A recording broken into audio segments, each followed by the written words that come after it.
మంత్రివర్గానికి ఉత్తమ్ సార్కి అందరూ కూడా మేము విజ్ఞప్తి చేయడం జరిగింది. ఎందుకంటే మా ప్రాతినిధ్యం ఉండాలి, నిజమైన మాదిగలకు మా ప్రాతినిధ్యం ఉండాలి. అప్పుడే ఈ సమాజంలో కాంగ్రెస్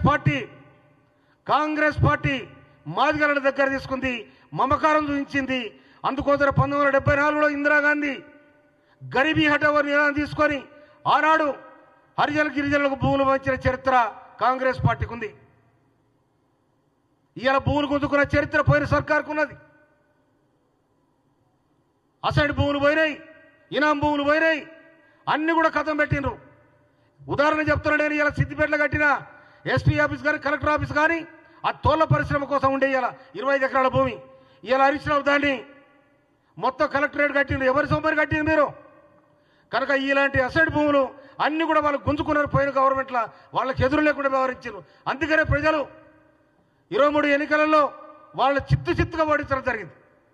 అందుకని మాదిగ సమాజానికి, మాల సమాజానికి అందరూ కూడా మనం కలిసి ప్రయాణం చేయాల్సిన అవసరం ఉంది.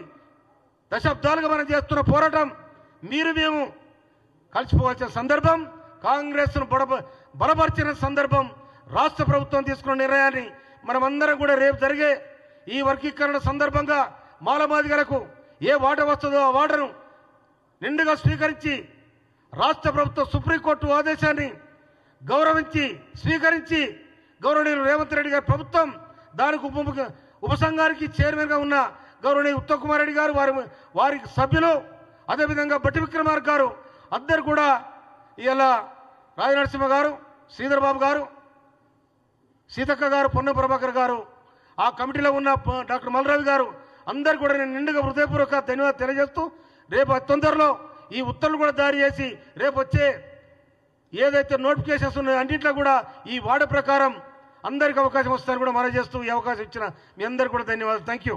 ప్రపంచంలో ఏ మూల ఏ క్షణం ఏం జరుగుతుందో వేగంగా తెలుసుకోవడానికి తొలి వెలుగు వాట్సాప్ ఛానల్ని ఫాలో చేయండి.